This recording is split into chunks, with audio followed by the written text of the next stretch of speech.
नमस्कार, जय जोहार। छत्तीसगढ़ न्यूज में आपका बहुत बहुत स्वागत है। चलिए देखते हैं आज की 15 फटाफट बड़ी खबरों को। पूर्व मुख्यमंत्री डॉक्टर रमन का पलटवार, बोले अमित शाह भ्रष्टाचारियों को उल्टा लटकाना चाहते हैं। छत्तीसगढ़ में जैसे जैसे चुनावी दौर नजदीक आता जा रहा है, वार पलटवार का दौर तेज हो गया है। जब अमित शाह जी कहते हैं कि भ्रष्टाचारियों को उल्टा लटका देंगे, तब प्रदेश के भ्रष्टाचारियों की प्रवक्ता और संरक्षक दाऊ का बयान आता है कि जेल भेजने से ज्यादा और क्या कर लेंगे। अब इतना तो स्पष्ट है कि चाहे जेल जाना पड़े या छापे पड़े, भूपेश की भ्रष्ट सेना छत्तीसगढ़ महतारी को लूटने का काम नहीं छोड़ेगी। वन नेशन वन इलेक्शन पर ताम्रध्वज साहू बोले डरी हुई है बीजेपी। छत्तीसगढ़ सरकार के गृह मंत्री ताम्रध्वज साहू ने एक देश एक चुनाव पर बड़ी प्रतिक्रिया दी है। कांग्रेस नेता ने दावा किया कि भारतीय जनता पार्टी डरी हुई है, इसलिए ऐसा कदम उठा रही है। साहू ने कहा कि बीजेपी पूरे देश में डरी हुई है। उनकी सरकार ना तो केंद्र में आने वाली है और ना ही छत्तीसगढ़ में, इसलिए वह एक देश एक चुनाव के बारे में बात कर रहे हैं। साहू ने दावा किया है कि इससे बीजेपी को लग रहा है कि वह लाभ उठा सकेंगे, लेकिन उन्हें इसका कोई फायदा नहीं मिलेगा। महिला सुरक्षा पर बोले सीएम भूपेश बघेल, अपराधियों के खिलाफ ले रहे हैं कड़ा एक्शन। छत्तीसगढ़ की भूपेश बघेल सरकार ने अधिकारियों को महिलाओं की सुरक्षा सुनिश्चित करने के निर्देश दिए हैं। मुख्यमंत्री बघेल के निर्देशों के अनुसार महिलाओं के संरक्षण के लिए कानून का सख्ती से पालन किया जा रहा है और उन्हें सुरक्षा मुहैया कराई जा रही है। इसके लिए राज्य के प्रत्येक थाने में एक महिला सेल का गठन किया गया है और महिलाओं के संबंधित अपराधों की स्वतंत्र जांच भी की जा रही है। महिलाओं के खिलाफ अपराध के मामलों को राज्य में गंभीरता से लिया जा रहा है और अपराधियों पर कड़ा एक्शन लिया जा रहा है। भूपेश बघेल का अमित शाह पर पलटवार। छत्तीसगढ़ के रायपुर में केंद्रीय गृह मंत्री अमित शाह के उल्टा लटकाकर सीधा कर दिए जाएंगे वाले बयान पर सीएम भूपेश बघेल ने तीखा हमला करते हुए कहा, मतलब गुंडागर्दी करेंगे, बुलडोजर चलाएंगे, उल्टा लटका देंगे। ईडी आईटी आपकी है, चाहे उल्टा लटकाओ या सीधा लटकाओ, कर क्या रहे हो यहाँ? जेल भेजने से और ज्यादा क्या कर लेंगे? डरा धमका कर भेज भी रहे हैं। सीएम भूपेश बघेल के देंगे 1500 नवनियुक्त शिक्षकों को नियुक्ति पत्र। छत्तीसगढ़ सरकार बच्चों की गुणवत्तापूर्ण शिक्षा को ध्यान में रखते हुए सभी सुविधाएं उपलब्ध करा रही है। मुख्यमंत्री भूपेश बघेल के द्वारा शिक्षा के क्षेत्र में अनेक अभिनव योजनाएं प्रारंभ की गई हैं। इसी कड़ी में जर्जर स्कूल भवनों के जीर्णोद्धार के लिए प्रदेश में मुख्यमंत्री स्कूल जतन योजना प्रारंभ करने के साथ साथ बड़ी संख्या में नियमित शिक्षकों की नियुक्ति भी की जा रही है। भूपेश बघेल सरकार का मास्टर स्ट्रोक खत्म किया वजीफा सिस्टम। छत्तीसगढ़ की भूपेश बघेल सरकार ने राज्य सरकार के अधीन कार्यरत कर्मचारियों को बड़ा तोहफा दिया है। राज्य की कांग्रेस सरकार ने शासकीय नौकरियों में स्टाइपेंड प्रावधान को रद्द कर दिया है। अब शासकीय कर्मचारियों को ज्वाइनिंग के साथ ही पूरा वेतन दिया जाएगा। भूपेश सरकार के इस कदम से लगभग 38,000 सरकारी अधिकारी और कर्मचारियों को फायदा होगा। छत्तीसगढ़ में पोस्टिंग घोटाला, 2000 से ज्यादा शिक्षकों की पोस्टिंग निरस्त। छत्तीसगढ़ में स्कूल शिक्षा विभाग ने बड़ा निर्णय लिया है। प्रदेश के 2000 से ज्यादा शिक्षकों की पोस्टिंग पर रोक लगा दी गई है। वहीं कई अफसरों को भी निलंबित किया गया था। मनचाही जगहों पर पोस्टिंग और अधिकारियों की मिलीभगत सामने आई थी। 5 कमिश्नरों के नेतृत्व में बनाई गई समिति ने अपनी रिपोर्ट जमा कर दी है, जिसके बाद स्कूल शिक्षा विभाग ने बड़ा फैसला लिया है। पोस्टिंग निरस्त करने का आदेश जारी कर दिया गया है। बता दें कि स्कूल शिक्षा विभाग में पैसे देकर मनचाही जगहों पर पोस्टिंग लेने का खुलासा हुआ। रेवड़ी कल्चर के साथ रोजगार पर भी फोकस। देशी राजनीति में एक बार फिर रेवड़ी कल्चर जोर पकड़ रही है।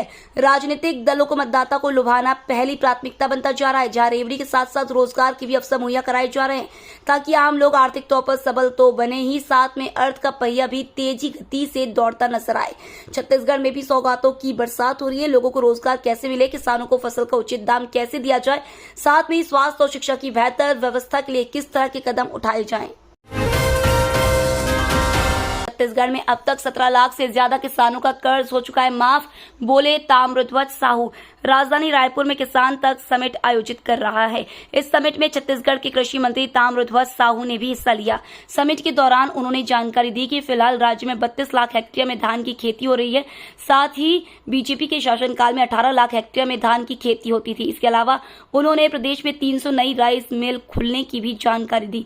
कृषि मंत्री किसानों की कर्ज माफी के बाद हमारी सरकार ने धान खरीदी का अपना वायदा पूरा किया। हमने 2500 रुपए क्विंटल में धान खरीदी की है। छत्तीसगढ़ चुनाव में गरमाया खाद बीज से लेकर सिंचाई का मुद्दा।